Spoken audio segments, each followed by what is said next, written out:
Hey everyone, welcome back to the channel. Today, we're tackling a super practical topic: how to withdraw USDC from Bitrue to Binance in 2025. If you're into crypto trading or just managing your digital assets, this step-by-step guide will make the process a breeze. With the crypto world evolving fast, it's essential to stay updated on secure transfers, so let's dive right in.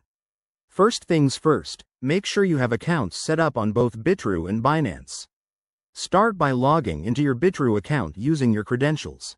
Once you're in, head over to the Wallet or Assets section. It's usually right on the dashboard. Here, you'll see your USDC balance. Now, look for the Withdraw button and click on it to begin. Next, select USDC from the list of available assets.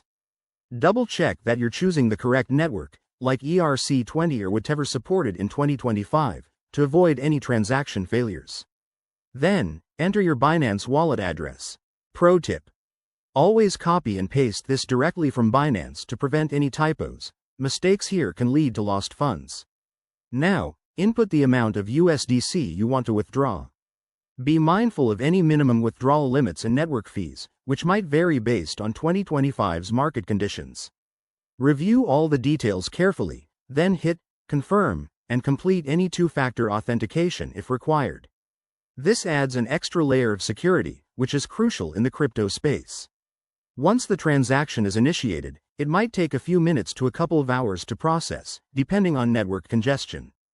Head over to your Binance account and check the deposit history to confirm when the USDC arrives. If everything goes smoothly, you're all set.